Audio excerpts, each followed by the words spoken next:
ಜನನಿ news ಚಾನೆಲ್ಗೆ like ಮಾಡಿ, subscribe ಮಾಡಿ, ಶೇರ್ ಮಾಡುವ ಮೂಲಕ ನಮ್ಮ ಚಾನೆಲ್ಗೆ ಸಹಕರಿಸಿ. ಹೆಚ್ಚಿನ ಮಾಹಿತಿಗಾಗಿ ಸಂಪರ್ಕಿಸಿ ಹರಿಚಿನ್. ಅವರು ಯಾವ ರೀತಿ ಅದು ಇದನ್ನು ಇಲ್ಲ. ಅವರು ಕ್ಯಾಂಡಿಡೇಟ್ ನಾನು ಅನಪೋಸ್ ಆಗ್ತಾ ಇದ್ದೆ, ಕ್ಯಾಂಡಿಡೇಟ್ ಎತ್ಕೊಂಬಂದು ಹಾಕಿದ್ರು, 2 ಓಟ್ ತಗೊಂಡ್ರು, ಅಷ್ಟು ಬಿಟ್ರೆ ಏನು ಇಲ್ಲ. ನನಗೂ ಆತನಿಗೂ ನಾನು ಆತನ ಹತ್ರ ನನ್ಗೇನು ಕೆಲಸನೂ ಇಲ್ಲ, ನನ್ನ ಹತ್ರ ಆತನಿಗೇನು ಕೆಲಸನೂ ಇಲ್ಲ. ರೂಮ್ದು ಬಂದ್ರೆ ಬೋರ್ಡ್ ಏನು ತೀರ್ಮಾನ ತಗೊಂಡ್ರೆ, ಬೋರ್ಡ್ ಇಸ್ ಸುಪ್ರೀಮು. ಬೋರ್ಡ್ ಏನ್ ತೀರ್ಮಾನ ತಗೊಂಡ್ರೆ ಅದು ನಡಿಬೇಕು. ಇದನ್ನ ಹೋಗ್ಬಿಡಿ ನೀವು ಅಂತಂದ್ರೆ ಎತ್ಕೊಳ್ಳಿ, ಅಲ್ಲಿ ಡಾಕ್ಯುಮೆಂಟ್ಸ್ ಎತ್ಕೊಂಡು ನೋಡಕ್ ಹೇಳಿ. KGF ಅಂಡ್ ಬಂಗಾರಪೇಟೆ ಅಂತ ಕಟ್ಟಿರೋದು ಕ್ಯಾಂಪ್ ಆಫೀಸ್ನ. ಇವತ್ತು ಬಂದ್ಬಿಟ್ಟು ನನ್ನ ಕ್ಷೇತ್ರದಲ್ಲೈತೆ ಅಂದ್ರೆ ಇದ್ರೆ ಅದು ನನ್ನ ಕ್ಷೇತ್ರ. 35 ವರ್ಷದಿಂದ ನನ್ನ ಕ್ಷೇತ್ರ. ಆ ತಾಲೂಕು ಈ ತಾಲೂಕು 2 ತಾಲೂಕು ನಿಮ್ಗೆ ಇವಾಗ ಆಗೈತೆ. ನಿಮ್ ಕ್ಷೇತ್ರ 60 ಸೊಸೈಟಿ, 124 ಸೊಸೈಟಿ ಇದ್ದಾಗ ಕೂಡ ನನ್ನ ಕ್ಷೇತ್ರನೇ ಅದು. ಅವ್ರು ಹೇಳ್ತಾರೆ ಸೊಸೈಟಿಗಳು ಕಡಿಮೆ ಮಾಡಿ ಮೋಸ ಮಾಡವ್ರೆ ರೈತರಿಗೆ ಅಂತ. ಪಾಪ ಗೊತ್ತಿಲ್ಲ ಅವ್ರಿಗೆ ಏನ್ ಮಾಡ್ತಾರೆ. 46 ಸೊಸೈಟಿಗಳು ಮುಳುಗೋಗಿದ್ದಾವೆ. ಮಾಡಿದ್ದ ಸೊಸೈಟಿಗಳು ಲೆಕ್ಕಾಕಲ್ರಿ ಎಷ್ಟಾಯ್ತು, ಪಾಯಿಂಟ್ಗಳು ಎಷ್ಟವೆ? ಪಾಯಿಂಟ್ಗಳು 40-45 ಪಾಯಿಂಟ್ಸ್ ಇದಾವೆ. ಎಷ್ಟಾಯ್ತು? 200 ಚಿಲ್ಲರೆ ಹೋಗ್ಬಿಡ್ತು. ನಾನು ಮಾಡಿಲ್ವಂತೆ, ಸೊಸೈಟಿಗಳು ಮಾಡಿಲ್ಲ. ಊರೂರ್ಗೂ ಮಾಡ್ಬೇಕು ಅಂತ ಮಾಡಿ ನೋಡ್ರಿ, ಗೊತ್ತಾಗ್ತದೆ. ಲೇಡೀಸ್ ಸೊಸೈಟೀಸ್ ಮಾಡಬೇಕು ಅಂತ ಹನುಮೇಶ್ ಅವರು MD ಆಗಿದ್ದಾಗ ಏನೋ ಇರ್ಬೇಕು. ಮೊನ್ನೆ ಹನುಮೇಶ್ ಹೇಳಿದ್ರೆ ಹೌದೌದು ಅಂತಂದ್ರು. ಅವಾಗ ಗೌರ್ಮೆಂಟ್ ಇಂದ ಏನ್ ಬಂತು ಅಂದ್ರೆ 30% ಲೇಡೀಸ್ಗೆ ಕೊಡ್ಬೇಕು. ನೀವು ಕೊಡದೇ ಇದ್ದಲ್ಲಿ ನಿಮಗೆ ಬರ್ತಕ್ಕಂಥ ಸವಲತ್ತುಗಳನ್ನ ಕೊಡೋದಿಲ್ಲ ನಾವು. ಇವಾಗ ಮ್ಯಾಟ್ಸ್ ಕೊಡ್ತಾರೆ, ಹಾಲ್ ಮಿಷನ್ಸ್ ಕೊಡ್ತಾರೆ, ಪ್ರತಿಯೊಂದೂ ಹಾಲ್ ಎಂಡೋ ಮಿಷನ್ ಇವೆಲ್ಲಾನು, ಚಾಪ್ ಕಟ್ರ್ಗಳು ಕೊಡ್ತೀವಿ, ಇವೆಲ್ಲಾನು ಕಡಿತ ಮಾಡಲಾಗುತ್ತದೆ, ಕೊಡೋದಿಲ್ಲ ನಾವು ಅಂತ. ಅವಾಗಿದ್ದ ಎಲ್ಲ ಲೇಡೀಸ್ ಸೊಸೈಟಿ ಮಾಡಕ್ರ ಹತ್ ಕಡೆಗೆ ಅಂತ ಹೇಳಿದ್ವು ನಾವು. ಅದನ್ನು ಇಲ್ಲಿ ಬೇಕು ಅಂತ ಲೇಡೀಸ್ ಸೊಸೈಟಿ ಮಾಡೋದು. ಯಾರು ಬೇಕು ಅಂತ ಅವರೇ ಹೇಳಿದ್ರು. ನಾನು ಹೇಳಿದಾಗ ಒಂದ್ ದಿವಸ ಅವ್ರು ನಮ್ಗೇನಡ ಹಾಲು ಹೋಗ್ಬೇಕು, ಹಾಲೇ ಹೋಗ್ಲಿ, ಅದು ಇದು ಅನ್ನೋದೇನು ಕಳಿಸ್ರಿ ಮಾಡಿಸ್ರಿ ಅಂತ ಅವ್ರವ್ರದ್ದೇನೆ ಲೇಡೀಸ್ ಸೊಸೈಟಿನೇ ಮಾಡಿದ್ವು.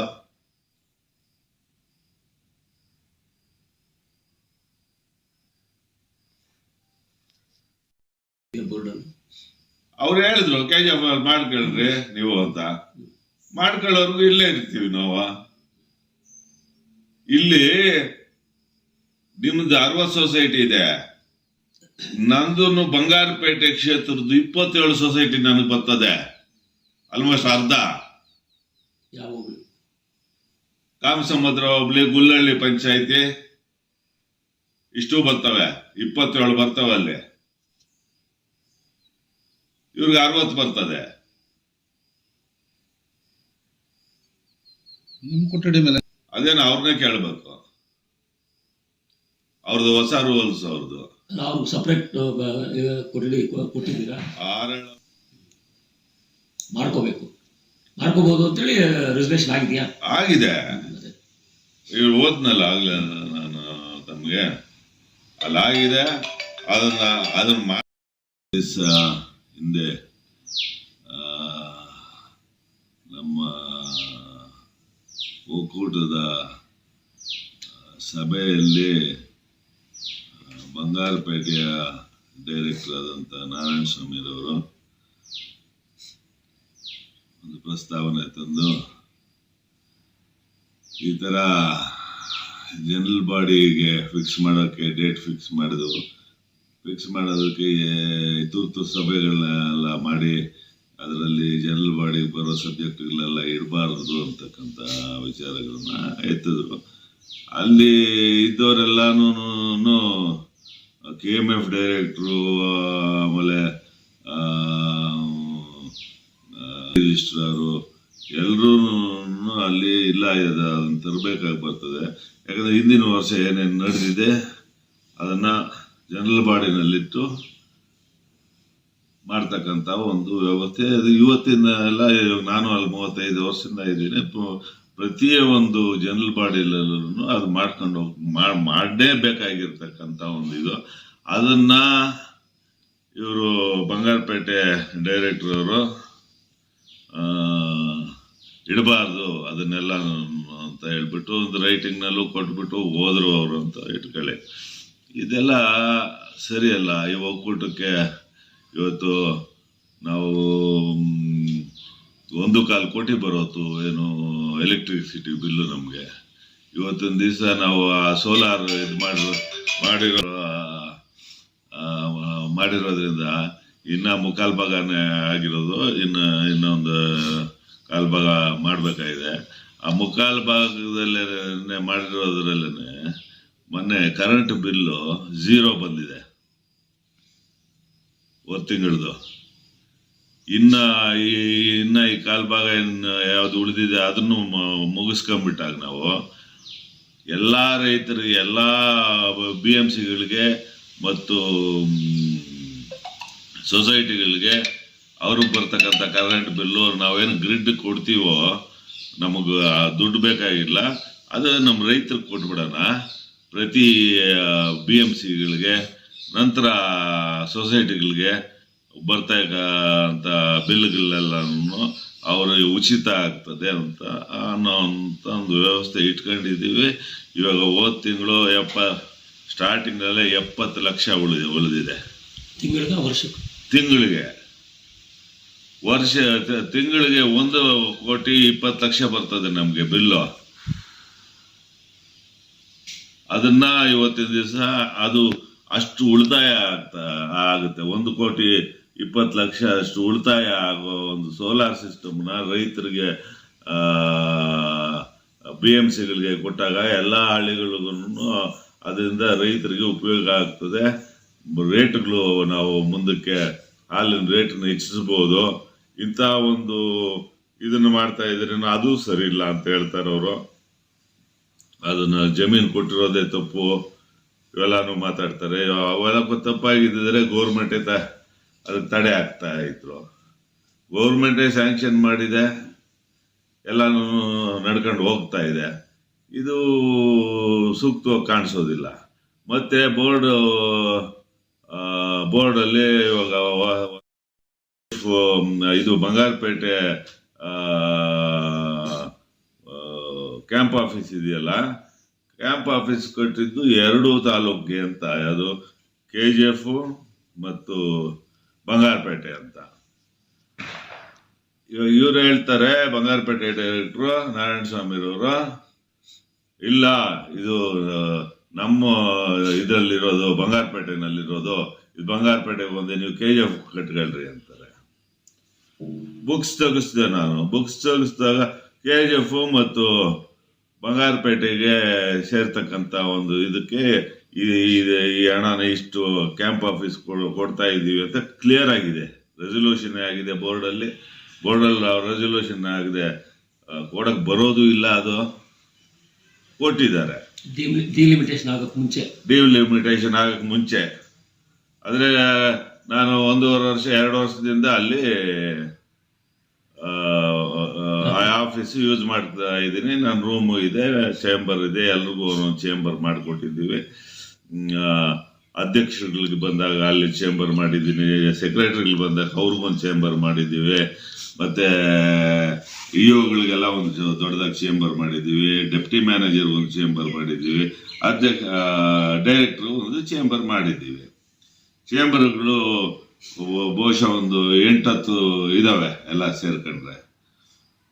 ಸರಿ, ಬೋರ್ಡಲ್ಲಿ ಪ್ರಶ್ನೆ ಬಂದಾಗ ನಿಮಗೆ ಈಗಾಗಲೇ ತೋರಿಸ್ದೆ, ನಾನು ಓದಿದೆ ಅದು ಬೋರ್ಡ್ ರೆಸಲ್ಯೂಷನ್ ಏನಾಗಿದೆ ಅಂತ. ಬೋರ್ಡಲ್ಲಿ ಏನಾಯಿತು, ಈಗಾಗಲೇ ಯಾರ್ಯಾರು ಡೈರೆಕ್ಟರ್ಗಳಿದ್ದಾರೋ ಅವ್ರ ಕೊಠಡಿ ಹೊಸದಾಗಿ ನೂತನವಾಗಿ ಎಲೆಕ್ಟ್ ಆಗಿ ಬಂದಿರತಕ್ಕಂಥವ್ರಿಗೆ ಬೇರೆ ಕೊಠಡಿನ ಅವರ ಅಲವನ್ಸ್ಗಳು ಬೇಕಾಗಿ ಬರ್ತದೆ ಅಂತ ಬೇರೆ ಕೊಠಡಿನ ಅವ್ರಿಗೆ ರೆಡಿ ಮಾಡಿಕೊಡೋದಕ್ಕೆ ಹೇಳಿದ್ದಾರೆ. ಈಗಾಗಲೇ ಕೋಲಾರದಲ್ಲಿ ಹರೀಶು ಅವ್ರ ಚೇಂಬರಲ್ಲೇ ಅವರು ಎಕ್ಸ್ ಡೈರೆಕ್ಟ್ರು ಮೊದಲು ಡೈರೆಕ್ಟರ್ ಆಗಿದ್ರು, ಇವಾಗಲೂ ಡೈರೆಕ್ಟರ್ ಅವ್ರ ಕೊಠಡಿನ ಅವ್ರು ಉಪಯೋಗಿಸ್ತವ್ರೆ. ಇನ್ನು ಅಲ್ಲಿ 3 ಜನ ಡೈರೆಕ್ಟರ್ಗಳು ಜಾಸ್ತಿ ಅದು, ಅದಕ್ಕೆ ಅವ್ರಿಗೆ ಪ್ರತ್ಯೇಕವಾದಂಥ ಕೊಠಡಿಗಳು ಕೊಟ್ಟಿದ್ದಾರೆ. ಇವರು ಮುಳಬಾಗಿಲಲ್ಲೂ ಕಾಡೇನಹಳ್ಳಿ ನಾಗರಾಜ್ ಅವ್ರನ್ನು ಅವ್ರ ಮೊದಲು ಯಾವ ಕೊಠಡಿ ಇದ್ದು ಅದೇ ಕೊಠಡಿನಲ್ಲೇ ಇದ್ದಾರೆ. ಏನ್ ಬೋರ್ಡಲ್ಲಿ ರೆಸೊಲ್ಯೂಷನ್ ಆಗಿದೆ ಅದೇ ತರ ಅವ್ರನ್ನು ಮಾಡ್ಕೊಂಡು ಹೋಗ್ತಾ ಇದ್ದಾರೆ. ಶ್ಯಾಮೇಗೌಡರು ಬೇರೆ ಕೊಠಡಿ ಮಾಡ್ಕೊಂಡಿದ್ದಾರೆ. ಮತ್ತೆ ಶ್ರೀನಿವಾಸಪುರದಲ್ಲೂ ಹಂಗೆ ಮಾಡ್ಕೊಂಡಿದ್ದಾರೆ. ಮಾಲೂರಲ್ಲೂ ಅದೇ ತರ ಮಾಡ್ಕೊಂಡಿದ್ದಾರೆ. ಇಲ್ಲಿ ನಂದಕ್ಕೆ ಮಾತ್ರ ಬಂದ್ಬಿಟ್ಟು ಇಲ್ಲ ಅದು ಆ ರೂಮೇ ಬೇಕು ನನಗೆ, ಬೋರ್ಡ್ ರೆಸೊಲ್ಯೂಷನ್ ಇವ್ರು ಮಾತಾಡ್ತಾರೆ. ಅಲ್ಲಿ ಒಕ್ಕೂಟದಲ್ಲಿ ಎಲ್ಲ ಕಾನೂನುಗಳಲ್ಲೂ ಗಾಳಿಗೆ ತೂರಿ ಮಾಡ್ಕೊಂಡು ಹೋಗ್ತಾರಂತೆ. ಇದು ಯಾವ್ದಿದ ಮನೆ ಕಾರ್ಪೆಂಟರ್ ಕರ್ಕೊಂಬಂದ್ಬಿಟ್ಟವ್ರೆ, ಎಲ್ಲ ರೂಮ್ ಎಲ್ಲ ರೆಡಿ ಮಾಡಿಬಿಟ್ಟು ಕಾರ್ಪೆಂಟರ್ ನೀನೇ ಮಾಡ್ಬೇಕಿನ್ನೆಲ್ಲ ಇದನ್ನ ಅಂತ. ಅದಕ್ಕೆ ಕಾನೂನು ಅನ್ನೋದು ಇರ್ತದೆ. ಎಲ್ಲಾದ್ರೂ ಏನಾದ್ರೂ ಮಾಡಬೇಕಾಗಿದ್ರೆ ಅದನ್ನ ಬೋರ್ಡ್ ಅಪ್ರೂವಲ್ ತಗೊಳ್ಬೇಕು. ಬೋರ್ಡ್ ಅಪ್ರೂವಲ್ ತಗೊಂಡ ಮೇಲೆ ಅದನ್ನ ನೋಟಿಫಿಕೇಶನ್ ಆಗಬೇಕು, ಟೆಂಡರ್ ಕರಿಬೇಕು. ಟೆಂಡರಲ್ಲಿ ಲೋಯೆಸ್ಟ್ 1 ಯಾರು ಬಂದಿರ್ತಾರೋ ಅವ್ರಿಗೆ ಕೊಡ್ಬೇಕಾಗಿ ಬರ್ತದೆ. ಅದು ಅವ್ರು ಬಂದು ಕೆಲಸ ಮಾಡಬೇಕು. ಇವ್ರು ಕಾರ್ಪೆಂಟರ್ ಕರ್ಕೊಂಬಂದ್ಬಿಟ್ಟು ಫಿಕ್ಸ್ ಮಾಡ್ಬಿಡು ಅಂತ ಅಂದ್ಬಿಟ್ರೆ ಯಾರು ಗಾಳಿಗೆ ತೂರ್ತಾ ಇರೋದು? ನಾನು ಹೇಳ್ದೆ, ನಮ್ಮ DMಗೆ ಹೇಳ್ದೆ, ಹಂಗ್ ಮಾಡಕ್ ಬರೋದಿಲ್ಲ, ಏನಾದ್ರು ಮಾಡಿದ್ರೆ ನಿನ್ ಮೇಲೆ ಆಕ್ಷನ್ ತಗೊಳ್ತೀನಿ ನಾನು ಅಂತ. ಯಾಕಂದ್ರೆ ಕಾನೂನು ಬಿಟ್ಟು ಹೋಗಂಗಿಲ್ಲ. ಇವರೇ ಹೇಳ್ತಾರೆ ಕಾನೂನು ಬಿಟ್ಟು ಹೋಗ್ತಾರೆ ಅಂತ ದಿನಾ ಪೇಪರಲ್ಲಿ ನೋಡಿದ್ರೆ ಇವರೇ ಕಾನೂನು ಬಿಟ್ಟು ಹೋಗ್ತವ್ರೆ. ಇದು ಯಾವ್ದಿದು? ನಾನ್ ಬಿಡೋದಿಲ್ಲ, ನನ್ಗೆ ಆ ಚೇಂಬರೇ ಬೇಕು, ಜಯಸಿಂಹ ಅವ್ರ ಚೇಂಬರೇ ಬೇಕು ಅಂತಂದ್ರೆ ಅದಕ್ಕೆ ಅರ್ಥನೇ ಇಲ್ತಕ್ಕಂತ ಒಂದು ಅವ್ರಿಗೊಂದ್ ನ್ಯಾಯ, ಬೇರೆಯವ್ರಿಗೊಂದ್ ನ್ಯಾಯ. ಬೇರೆಯವ್ರದ್ದು ಅವ್ರು ಏನ್ ಮಾಡಿದ್ರೇನು ತಪ್ಪೆ, ಎಲ್ಲ ಗಾಳಿಗೆ ತುರ್ಕೊಂಡು ಹೋಗ್ತಾರೆ ಅಂತಾರೆ. ಇದೇನು ಕತೆ? ಅದಕ್ಕೆ ಈಗಾಗಲೇ ರೆಸೊಲ್ಯೂಷನ್ ಏನಾಗಿದೆ, ಆ ರೆಸೊಲ್ಯೂಷನ್ ಪ್ರಕಾರ ಹೋಗ್ಲಿ. ಬೋರ್ಡ್ ಸುಪ್ರೀಮು, ನಾವಲ್ಲ ಸುಪ್ರೀಮು. ನಾನು ಒಬ್ಬ ಡೈರೆಕ್ಟ್ರು, ಅವರು ಒಬ್ಬ ಡೈರೆಕ್ಟ್ರೇ. ನಮ್ಮ ಬೋರ್ಡಲ್ಲೇ ಹೇಳಿದ್ದೀನಿ ನಾನು. ಹೊಸದಾಗಿ ಎಲೆಕ್ಟ್ ಆಗಿ ಬಂದವ್ರನ್ನು ಅವ್ರಿಗೂ ಹೇಳಿದ್ದೀನಿ, ನೀವು ಹೊಸದಾಗಿ ಎಲೆಕ್ಟ್ ಆಗಿ ಬಂದಿದ್ದೀರಪ್ಪ, ನಾನು ಎಲೆಕ್ಟ್ ಆಗಿ ಬಂದಿದ್ದೀನಿ. ನಾನು 8 ಸಾರಿ ಎಲೆಕ್ಟ್ ಆಗಿರ್ಬೋದು, ಆದ್ರೆ ನೀವು ಒಬ್ಬ ಡೈರೆಕ್ಟ್ರೇ, ನಾನು ಒಬ್ಬ ಡೈರೆಕ್ಟ್ರೇ. ಇಲ್ಲೇ ಬೇರೆ ಏನಲ್ಲ, ಬೇರೆ ಯಾವ ಕಿರೀಟಗಳು ಇಟ್ಕೊಂಡು ಮಾತಾಡಕ್ ಬರೋದಿಲ್ಲ. ನಾವಲ್ಲಿ ಡೈರೆಕ್ಟರ್ ಆಗಿದ್ದೀವಿ, ಆದ್ರೆ ಡೈರೆಕ್ಟರ್ ನಾವು ಮಾತಾಡ್ಬೇಕಲ್ಲಿ. ಮಿಕ್ಕಿದ್ದು ಯಾವುದನ್ನು ಬರೋದಿಲ್ಲ ಅಲ್ಲಿ. ನಾನು ಸೀನಿಯರ್ ಡೈರೆಕ್ಟ್ರು, ಅಲ್ಲಿ ಸೀಟಿಂಗ್ ನಲ್ಲಿ ಕೂತ್ಕೊಳ್ಳುವಾಗ ಸೀನಿಯರ್ಸ್ ಯಾರಿರ್ತಾರೆ ಅದ್ರ ಪ್ರಕಾರ ಕೂತ್ಕೊಳ್ತೀವಿ ನಾವು.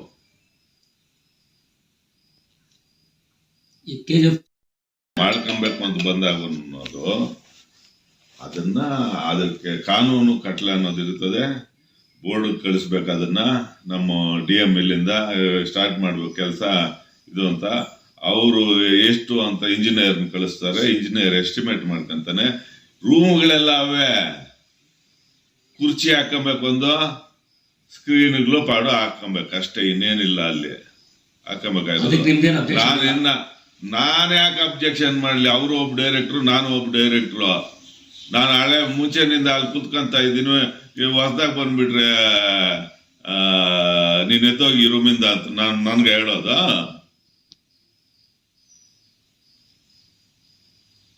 ನೀವು ಬಂದಿರೋದು ಹೊಸದಾಗಿ, ರೂಮ್ಗಳವೇ, ಇನ್ನು 5-6 ರೂಮ್ಗಳಿದಾವೆ, ನನ್ನಂತ ರೂಮ್ಗಳೇ ಇದಾವೆ. ಮಾಡ್ಕೊಳ್ರಿ, ಬೇಡ ಅಂತ ನಾನೇನು ಹೇಳ್ತಾ ಇಲ್ಲ. ನಾನ್ಯಾಕೆ ಹೇಳಲಿ ಬೇಡ ಅಂತ? ಹೋಗ್ಬಿಡಿ ನೀವು ಅಂತಂದ್ರೆ ಎತ್ಕೊಳ್ಳಿ, ಅಲ್ಲಿ ಡಾಕ್ಯುಮೆಂಟ್ಸ್ ಎತ್ಕೊಂಡು ನೋಡಕ್ ಹೇಳಿ. KGF ಅಂಡ್ ಬಂಗಾರಪೇಟೆ ಅಂತ ಕಟ್ಟಿರೋದು ಕ್ಯಾಂಪ್ ಆಫೀಸ್ನ. ಇವತ್ತು ಬಂದ್ಬಿಟ್ಟು ನನ್ನ ಕ್ಷೇತ್ರದಲ್ಲೈತೆ ಅಂದ್ರೆ ಇದ್ರೆ ಅದು ನನ್ನ ಕ್ಷೇತ್ರ. 35 ವರ್ಷದಿಂದ ನನ್ನ ಕ್ಷೇತ್ರ. ಆ ತಾಲೂಕು ಈ ತಾಲೂಕು 2 ತಾಲೂಕು. ನಿಮ್ಗೆ ಇವಾಗ ಆಗೈತೆ ನಿಮ್ ಕ್ಷೇತ್ರ 60 ಸೊಸೈಟಿ, 124 ಸೊಸೈಟಿ ಇದ್ದಾಗ ಕೂಡ ನನ್ನ ಕ್ಷೇತ್ರನೇ ಅದು. ಅವ್ರು ಹೇಳ್ತಾರೆ ಸೊಸೈಟಿಗಳು ಕಡಿಮೆ ಮಾಡಿ ಮೋಸ ಮಾಡವ್ರೆ ರೈತರಿಗೆ ಅಂತ. ಪಾಪ ಗೊತ್ತಿಲ್ಲ ಅವ್ರಿಗೆ ಏನ್ ಮಾಡ್ತಾರೆ. 46 ಸೊಸೈಟಿಗಳು ಮುಳುಗೋಗಿದ್ದಾವೆ. ಮಾಡಿದ್ದ ಸೊಸೈಟಿಗಳು ಲೆಕ್ಕ ಹಾಕಿದ್ರೆ ಎಷ್ಟಾಯ್ತು? ಪಾಯಿಂಟ್ಗಳು ಎಷ್ಟವೆ? ಪಾಯಿಂಟ್ಗಳು 40-45 ಪಾಯಿಂಟ್ಸ್ ಇದಾವೆ. ಎಷ್ಟಾಯ್ತು? 200 ಚಿಲ್ಲರೆ ಹೋಗ್ಬಿಡ್ತು. ನಾನು ಮಾಡಿಲ್ವಂತೆ. ಸೊಸೈಟಿಗಳು ಮಾಡಿಲ್ಲ, ಊರೂರ್ಗೂ ಮಾಡ್ಬೇಕು ಅಂತ. ಮಾಡಿ ನೋಡ್ರಿ, ಗೊತ್ತಾಗ್ತದೆ. ಲೇಡೀಸ್ ಸೊಸೈಟೀಸ್ ಮಾಡಬೇಕು ಅಂತ ಹನುಮೇಶ್ ಅವರು MD ಆಗಿದ್ದಾಗ ಏನೋ ಇರ್ಬೇಕು. ಮೊನ್ನೆ ಹನುಮೇಶ್ ಹೇಳಿದ್ರೆ ಹೌದೌದು ಅಂತಂದ್ರು. ಅವಾಗ ಗೌರ್ಮೆಂಟ್ ಇಂದ ಏನ್ ಬಂತು ಅಂದ್ರೆ 30% ಲೇಡೀಸ್ಗೆ ಕೊಡ್ಬೇಕು. ನೀವು ಕೊಡದೇ ಇದ್ದಲ್ಲಿ ನಿಮಗೆ ಬರ್ತಕ್ಕಂಥ ಸವಲತ್ತುಗಳನ್ನ ಕೊಡೋದಿಲ್ಲ ನಾವು. ಇವಾಗ ಮ್ಯಾಟ್ಸ್ ಕೊಡ್ತಾರೆ, ಹಾಲ್ ಮಿಷನ್ಸ್ ಕೊಡ್ತಾರೆ, ಪ್ರತಿಯೊಂದೂ ಹಾಲ್ ಎಂಡೋ ಮಿಷನ್ ಇವೆಲ್ಲಾನು, ಚಾಪ್ ಕಟ್ರ್ಗಳು ಕೊಡ್ತೀವಿ. ಇವೆಲ್ಲಾನು ಕಡಿತ ಮಾಡಲಾಗುತ್ತದೆ, ಕೊಡೋದಿಲ್ಲ ನಾವು ಅಂತ. ಅವಾಗಿದ್ದ ಎಲ್ಲ ಲೇಡೀಸ್ ಸೊಸೈಟಿ ಮಾಡಕ್ರ ಹತ್ ಕಡೆಗೆ ಅಂತ ಹೇಳಿದ್ವು ನಾವು. ಅದನ್ನು ಇಲ್ಲಿ ಬೇಕು ಅಂತ ಲೇಡೀಸ್ ಸೊಸೈಟಿ ಮಾಡೋದು. ಯಾರು ಬೇಕು ಅಂತ ಅವರೇ ಹೇಳಿದ್ರು. ನಾನು ಹೇಳಿದಾಗ ಒಂದ್ ದಿವಸ ಅವ್ರು ನಮ್ಗೇನಡ ಹಾಲು ಹೋಗ್ಬೇಕು, ಹಾಲೇ ಹೋಗ್ಲಿ, ಅದು ಇದು ಅನ್ನೋದೇನು ಕಳಿಸ್ರಿ ಮಾಡಿಸ್ರಿ ಅಂತ. ಅವ್ರದ್ದೇನೇ ಲೇಡೀಸ್ ಸೊಸೈಟಿನೇ ಮಾಡಿದ್ವು.